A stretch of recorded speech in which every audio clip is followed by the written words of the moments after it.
গ্রাম এবং এলাকাবাসী, আমরা ইতিমধ্যে যে সামগ্রী নিয়ে বসেছি এটা সামন্তা প্রবাসী সমাজ কল্যাণ সংস্থা এই মহল্লা বা এই গ্রামের যারা কিছু দুস্থ শ্রেণীর মানুষ আছে তাদের ঈদের আনন্দে অংশগ্রহণ করার জন্য এখানে দেওয়া হচ্ছে লুডুস, দেওয়া হচ্ছে হুইল, দেওয়া হচ্ছে সাবান, দেওয়া হচ্ছে ডালডা, দেওয়া হচ্ছে কিশমিশ, দেওয়া হচ্ছে চিনি এবং দেওয়া হচ্ছে সিমাই। আমাদের যারা গ্রামের ছেলেরা আমাদের আপনজন প্রবাসী রয়েছে তারা গ্রামের লোকজনের জন্য বা দুস্থ মানুষদের জন্য একটা ভালো উদ্যোগ নিয়েছে। এই জন্য তাদের প্রতি আমাদের পক্ষ থেকে কৃতজ্ঞতা বোধ এবং আন্তরিক ধন্যবাদ।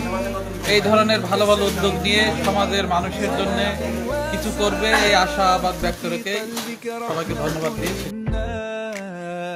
আমরা সার্বিকভাবে এই সমাজ কল্যাণ সংস্থার প্রতি কৃতজ্ঞতা প্রকাশ করছি এবং তাদের এই গুরুত্বপূর্ণ উপহার প্রদানের জন্য তাদের প্রতি আমরা মহান আল্লাহর কাছে তাদের সকলের সুস্বাস্থ্য এবং তাদের যোগ্যতা কামনা করছি।